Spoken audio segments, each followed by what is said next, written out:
હું કરણ Kayastha, RNI high school સરી ખુરદ. વિદ્યાર્થી મિત્રો, આજે આપણે ચેપ્ટર નંબર 1 ઘન અવસ્થામાં ઘન પદાર્થના ચુંબકીય ગુણધર્મ વિશે અભ્યાસ કરીશું. તો ઘન પદાર્થના ચુંબકીય ગુણધર્મ એ મુખ્યત્વે કેટલા હોય છે? તે મુખ્યત્વે 5 પ્રકારના છે. 1 અનુચુંબકીય, 2 પ્રતિચુંબકીય, 3 લોહ ચુંબકીય એટલે કે એને ફેરોમેગ્નેટિક તરીકે પણ ઓળખવામાં આવે છે, અને 4 છે પ્રતિલોહ ચુંબકીય એટલે કે એને કહેવાય છે એન્ટી ફેરોમેગ્નેટિક, અને 5મો પ્રકાર છે એનો ફેરીમેગ્નેટિક. તો આમ તમે 5 પ્રકાર જોઈ શકો છો: અનુચુંબકીય, પ્રતિચુંબકીય, લોહ ચુંબકીય, પ્રતિલોહ ચુંબકીય અને ફેરીમેગ્નેટિક. તો આપણે આ 5 પ્રકારને વિસ્તારપૂર્વક સમજીશું. ચાલો, તો પહેલો પ્રકાર લઈએ આપણે. પહેલો પ્રકાર છે આપણી પાસે કયો છે? તો અનુચુંબકીય. ચલો, અનુચુંબકીય એટલે શબ્દ પરથી જ આપણે યાદ રાખીશું. તો અનુચુંબકીય એ અયુગ્મિત ઇલેક્ટ્રોનને કારણે જોવા મળે છે. શેને કારણે? તો અનુચુંબકીય અયુગ્મિત ઇલેક્ટ્રોનને કારણે. અયુગ્મિત ઇલેક્ટ્રોન એટલે કેવા હોય? જે યુગ્મિત થયેલા ન હોય, માત્ર સિંગલ હોય, તો તેને કેવા કહેવાય છે? અયુગ્મિત ઇલેક્ટ્રોન. ધારો કે આપણે દર્શાવવા હોય કોઈ એક કક્ષામાં, આપણે પી કક્ષામાં ધારો કે દર્શાવીએ, ધારો કે એસ કક્ષામાં દર્શાવીએ તો આ રીતે, પી કક્ષામાં દર્શાવીએ તો આ રીતે. તો આ કેવા કહેવાય છે? અયુગ્મિત ઇલેક્ટ્રોનને કારણે જોવા મળે છે. જ્યારે આવા અનુચુંબકીય ઘન પદાર્થો હોય છે તેને ચુંબકીય ક્ષેત્રમાં તમે મૂકો તો એ નિર્બળતાથી આકર્ષણ ધરાવે છે. કેવું? તો નિર્બળ આકર્ષણ ધરાવે છે. આ બીજો મુદ્દો થયો.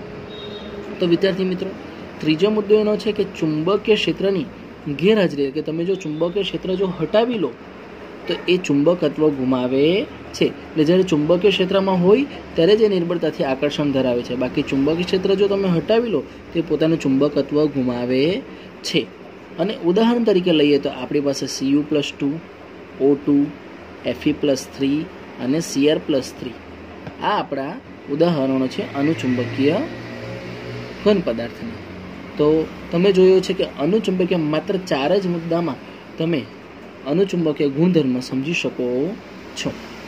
ત્યારબાદ આપણે લઈએ બીજો ગુણધર્મ, એ છે આપણો પ્રતિચુંબકીય.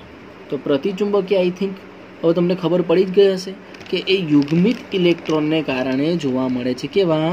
તો યુગ્મિત ઇલેક્ટ્રોન. યુગ્મિત ઇલેક્ટ્રોન એટલે કેવા? તો એ પણ આપણે તમને અહીં બતાવી દઉં કે આપણે ધારો કે આ પી કક્ષા લઈએ તો તેમાં આપણે ઇલેક્ટ્રોન ગોઠવીએ તો એ કેવા હોય? આ રીતે હોય. યુગ્મિત ઇલેક્ટ્રોન એટલે કેવા હોય? એકબીજાની વિરુદ્ધમાં, આ રીતે યુગ્મમાં, જોડીમાં હોય, તેને યુગ્મિત ઇલેક્ટ્રોન કહેવાય. તો પ્રતિચુંબકીય એ યુગ્મિત ઇલેક્ટ્રોનને કારણે જોવા મળે છે.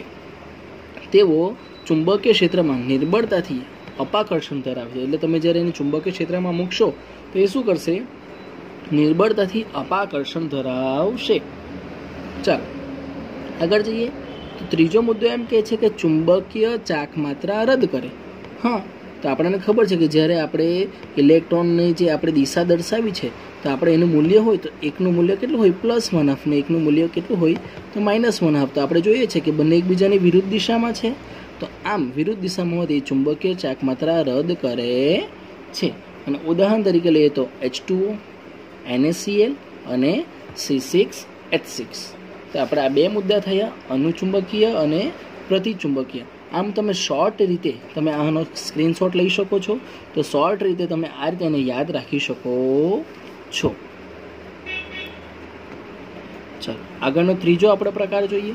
એ છે આપણો લોહ ચુંબકીય એટલે કે એને કહેવાય છે ઇંગ્લિશમાં ફેરોમેગ્નેટિક. ચાલો તેની વાત કરીએ. તો જ્યારે લોહ ચુંબકીય ઘન પદાર્થને આપણે ચુંબકીય ક્ષેત્રની હાજરીમાં જો મૂકીએ તો એ ખૂબ જ પ્રબળ આકર્ષણ ધરાવે છે. કેવું? લોહ ચુંબકીય પદાર્થ કેવું છે ચુંબકીય ક્ષેત્રની હાજરીમાં? તો ખૂબ જ પ્રબળ આકર્ષણ ધરાવે છે. તે કાયમી ચુંબક તરીકે વર્તે છે. આપણે એમ બી સાદી ભાષામાં જે આપણે મેગ્નેટ હોય છે તેને શું કહીએ છીએ? લોહ ચુંબક. તો એ કાયમી કેવું હોય છે? ચુંબક તરીકે વર્તે છે. આ એનો બીજો મુદ્દો છે. ત્રીજો મુદ્દો છે કે દરેક ડોમેન નાનો ચુંબક તરીકે વર્તે છે. એટલે જે બી અંદર ધારો કે કોઈક અમારો આ ચુંબક છે અને આ ચુંબકમાં જો અમારી કોઈ ચુંબકીય ક્ષેત્ર રેખાઓ હોય તો બધો ડોમેન, આને ડોમેન તરીકે ઓળખવામાં આવે. આ જે તીર દર્શાવ્યા છે એ ડોમેન તરીકે ઓળખવામાં આવે. તે બધા ડોમેન કેવા છે? પર્ટિક્યુલર એક ચુંબક તરીકે વર્તશે. અને આ મુદ્દો આપણે થિયરીના અંતમાં પણ શીખીશું, તો તમે ધ્યાન આપતા રહેજો. અત્યારે તમે એના મુદ્દા મોડે કરવાની કોશિશ કરો કે ચુંબકીય ક્ષેત્રની હાજરીમાં મૂકીએ તો એ ખૂબ જ પ્રબળ આકર્ષણ ધરાવે, એ કાયમી ચુંબક તરીકે વર્તે છે. તેનો દરેક ડોમેન, દરેક ચુંબકીય ક્ષેત્ર રેખા, ડોમેન એટલે કેવી, તેની ચુંબકીય ક્ષેત્ર રેખાઓ એ નાના ચુંબક તરીકે વર્તે છે. જ્યારે તમે એને ચુંબકીય ક્ષેત્રમાંથી હટાવી લો, એટલે કે બિન ચુંબકીય ક્ષેત્રમાં રાખો, તો એના ડોમેન એટલે કે જે એના ડોમેન કેવા હશે, ચુંબકીય ક્ષેત્ર રેખાઓ કેવી હશે, તો અવ્યવસ્થિત હશે. અને જ્યારે તમે એને ચુંબકીય ક્ષેત્રમાં મૂકો એની ડોમેન કેવી હશે, તો ચુંબકીય ક્ષેત્રની દિશામાં બધી એક વ્યવસ્થિત ગોઠવાઈ ગયેલી હશે. તો આના 4 મુદ્દા જે છે તે ખૂબ જ ઇમ્પોર્ટન્ટ છે, 5 મુદ્દા છે તે ખૂબ જ ઇમ્પોર્ટન્ટ છે કે પ્રબળ આકર્ષણ ધરાવે છે ચુંબકીય ક્ષેત્રની દિશામાં, કાયમી ચુંબક તરીકે વર્તે છે, ડોમેન નાનો ચુંબક તરીકે વર્તે છે, એટલે દરેક ડોમેન એનો નાનો ચુંબક તરીકે વર્તે છે. એને જો ચુંબકીય ક્ષેત્રમાં ન રાખો તો ડોમેન એના અવ્યવસ્થિત હશે, એટલે કે ડોમેન એટલે કે એના કહેવાય એની ચુંબકીય ક્ષેત્ર રેખાઓ છે તે અવ્યવસ્થિત હશે, એટલે કેવી, કોઈ આ રીતે ગોઠવાઈ ગઈ હશે, કોઈ આ રીતે, કોઈ આ રીતે, એમ અવ્યવસ્થિત ગોઠવાઈ હશે. આ રીતે એની ડોમેન જે બધી છે તે અવ્યવસ્થિત ગોઠવાઈ ગઈ હશે. જો આપણે વ્યવસ્થિત રીતે સમજવું હોય તો ધારો કે આ એની ડોમેન છે બધી, અને શું કહેવાય, એના ડોમેન ચુંબકીય ક્ષેત્ર રેખાઓ.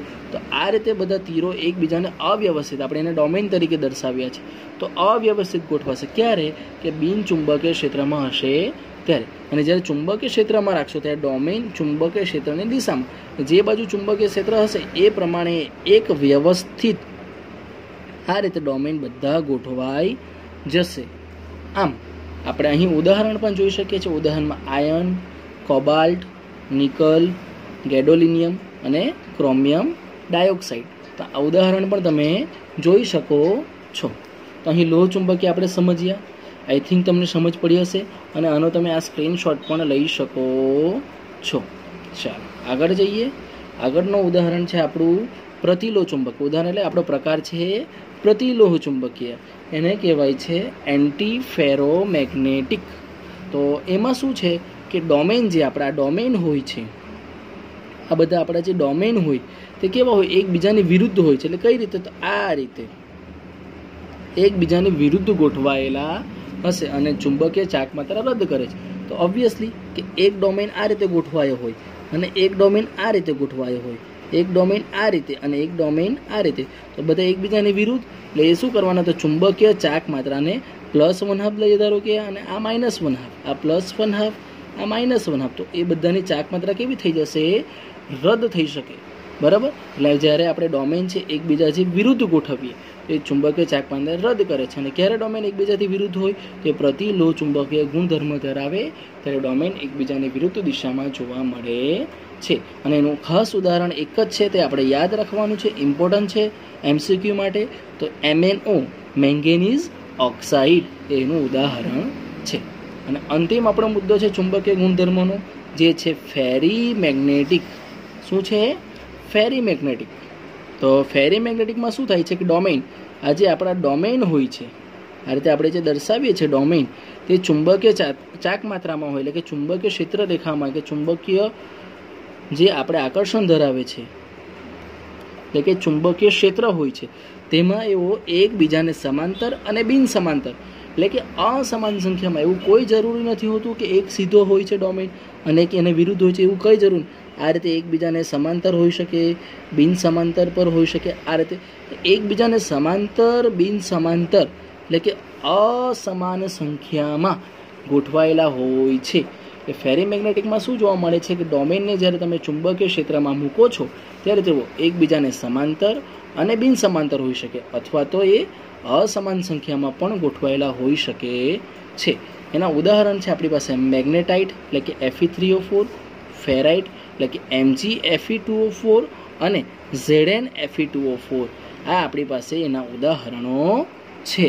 હવે તમે જોઈ શકો છો કે આવા જે પદાર્થો છે, મેગ્નેટાઇટ, ફેરાઇટ અને ZnFe2O4 જેવા પદાર્થો છે, આવા પદાર્થો ફેરી મેગ્નેટિઝમ ગુમાવીને અનુચુંબકીય બની શકે છે.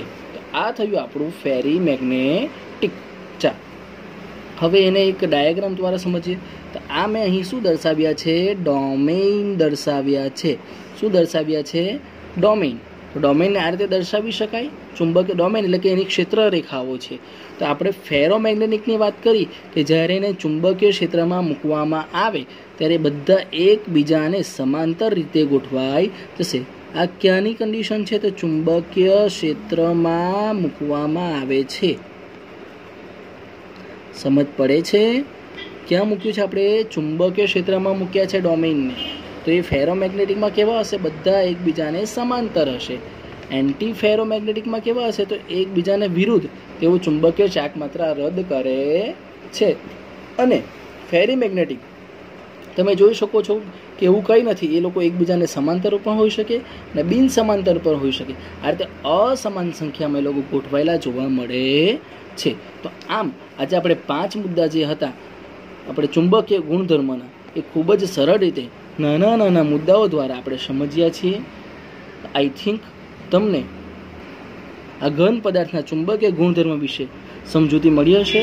અને આ એક શોર્ટ રીતે મેં બનાવવાની કોશિશ કરી છે. આ રીતે તો તમે આને વાંચીને સમજો અને સ્ટડી કરો, અને ન સમજ પડે તો મને કોમેન્ટ બોક્સમાં આવીને પૂછી શકો છો. Thank you very much.